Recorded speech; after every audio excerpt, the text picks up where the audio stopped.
It's a great way to spend a morning here on Milwaukee Bay. We're sailing aboard the Dennis Sullivan, a graceful recreation of the lake schooners of old.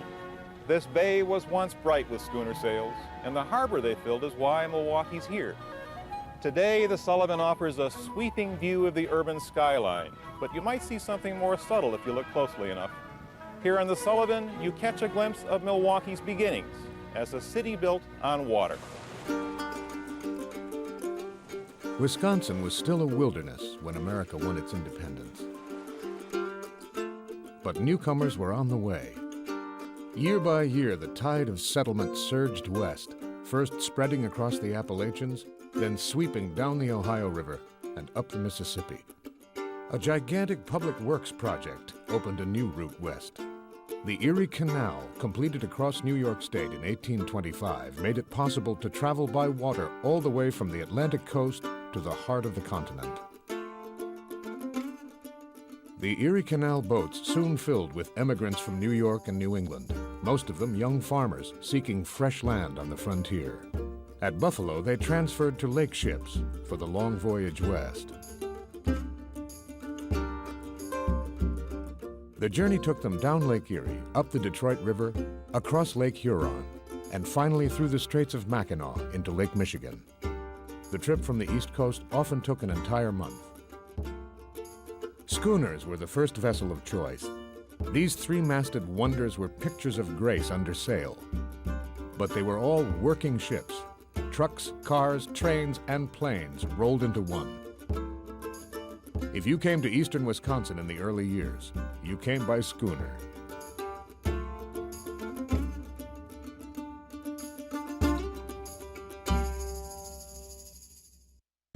In the 1830s, side-wheel steamships began to take over the passenger trade.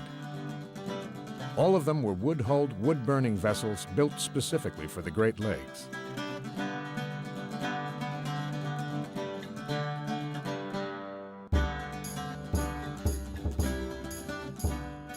By sail or by steam, everyone and everything traveled by water.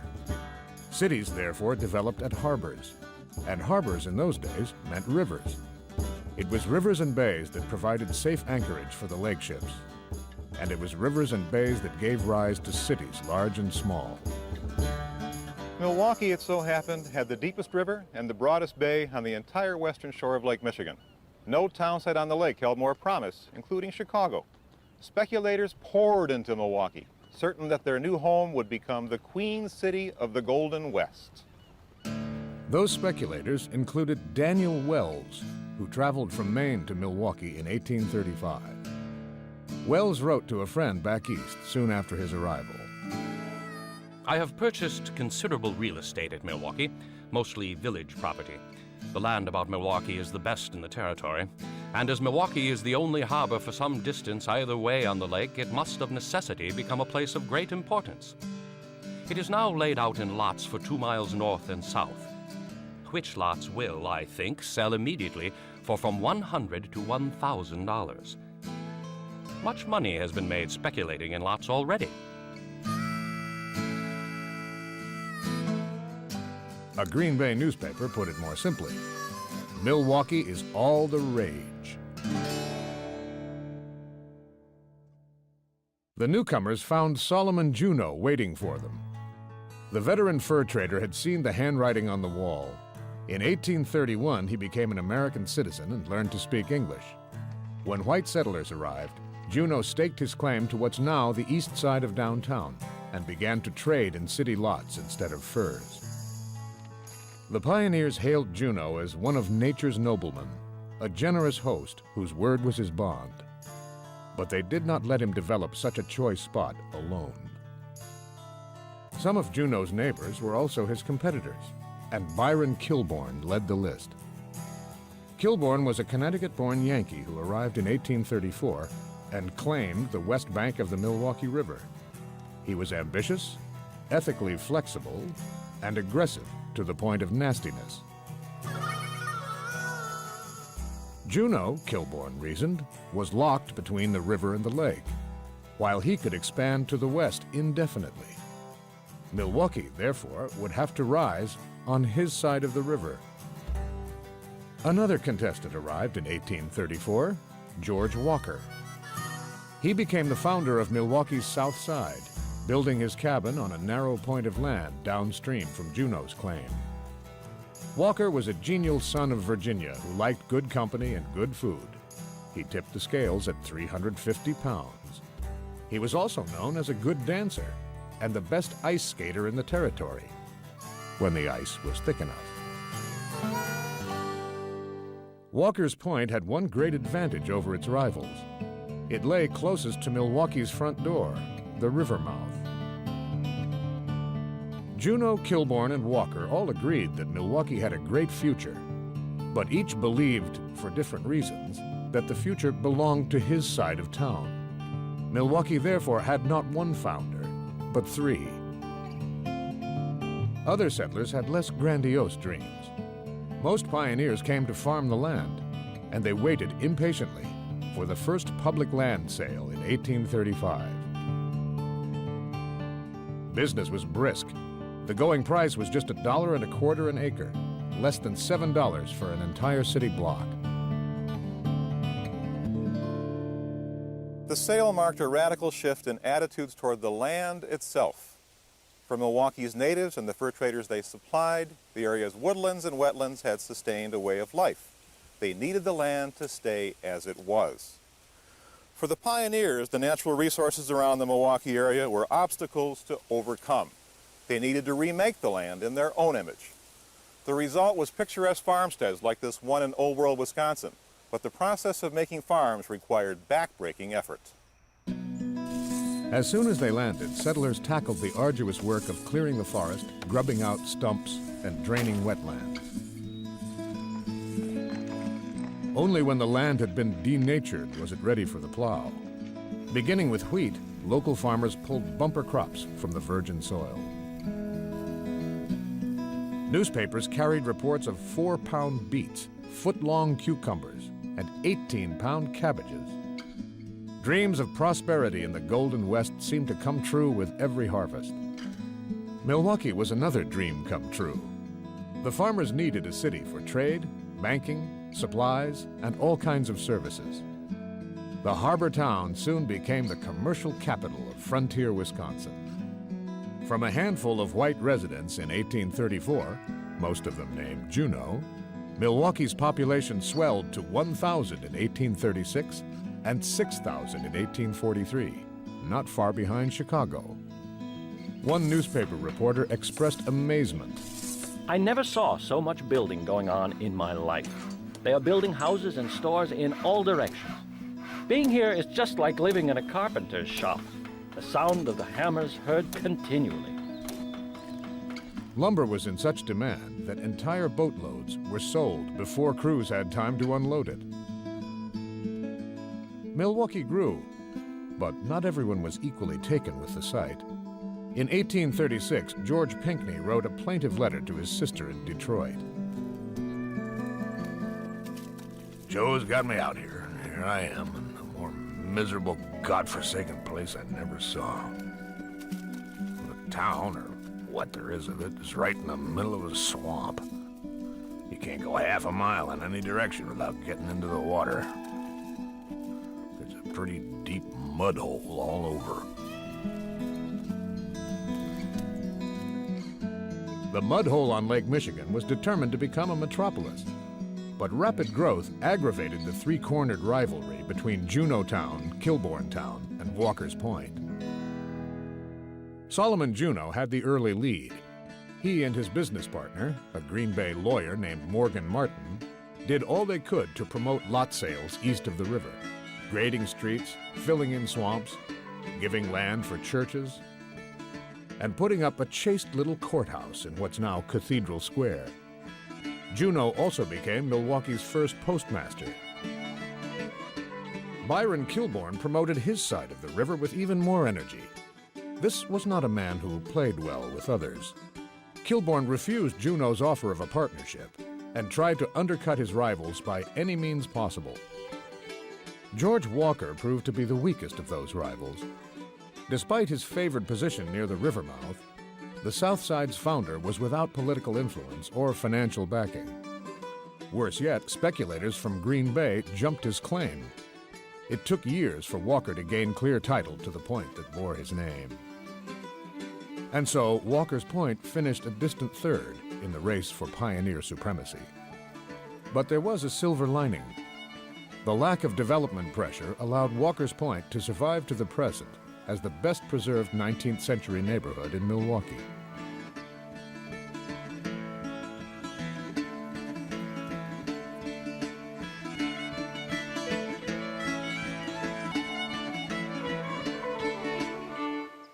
George Walker's problems left Kilbourne and Juneau to fight it out for dominance, and so they did.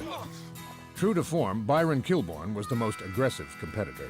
In 1836, he published a map of Milwaukee that showed every lot for sale on his side of the river, but left the east side a complete blank. He founded the aptly named Milwaukee Advertiser to trumpet the virtues of Milwaukee in general, and the west side in particular. In 1837, Kilbourne's move forced Solomon Juneau to launch a rival paper, the Milwaukee Sentinel, to tell his side of the story. The most permanent sign of Kilbourne's will to conquer was his street system. The West Side's founder saw no reason to line up his street grid with Juneau's. When bridges were finally built, they crossed the river at an angle. It was bridges, ironically, that finally tore the community apart. This is the bridge at Juneau Avenue, Chestnut Street in pioneer days. In 1840, Milwaukee County built the first bridge across the river at Chestnut. Byron Kilbourne was less than amused.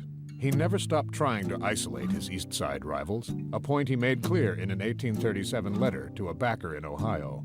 As to a bridge over the river, I consider it out of the question. But if they should succeed, contrary to all expectations in erecting it, I will take good care that they shall have no use of it, for we can construct a couple of small steamboats for harbor use and pass them through the bridge so frequently that it can never be closed. Kilbourne suffered the new bridge in silence for a time. But in May 1845, a gang of West Siders chopped away at their end of the bridge until it dropped into the river. This famous act of vandalism touched off the Bridge War of 1845. East Siders were outraged to find their road to the west cut off. They retaliated by damaging the West Side's other bridges to the east and south. No one could get anywhere. At the height of the conflict, blows were traded and blood was shed. As the Sentinel put it, a few combatants were considerably injured, though not dangerously. The comic opera conflict finally ended when the rivals realized that they were scaring settlers away. Although significant tensions remained, all three sides came together as the city of Milwaukee in 1846, 2 years before Wisconsin became a state. The new city's first mayor, by acclamation, was Solomon Juneau. Although the post was largely honorary, a Yankee stand-in did all the work, it was a mark of the community's esteem for its first founder. But Juneau had soon had enough. Nearly ruined in an 1837 depression, and increasingly restless as a city grew up around him, the old fur trader decided to start over in the country. In 1848, just 2 years after Milwaukee became a city, Juneau moved out to the Kettle Moraine and founded the crossroads village of Theresa.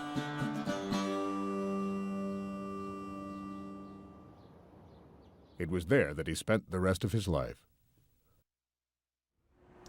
More than 150 years after Juneau left town, traces of the ancient rivalry still linger in Milwaukee. The most obvious are the downtown bridges. They still cross the river at an angle, providing a permanent reminder of Byron Kilbourne's determination to go it alone. The names of Milwaukee's founders also live on in any number of streets, schools, parks, and neighborhoods.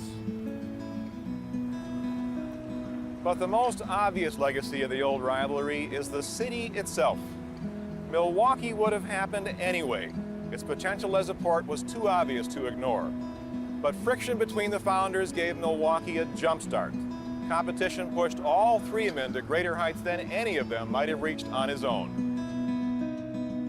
Solomon Juneau stands alone as a symbol of Milwaukee's transformation. He came to a deep river on a broad bay when it was still a wilderness. He moved from trading furs to trading real estate for a living.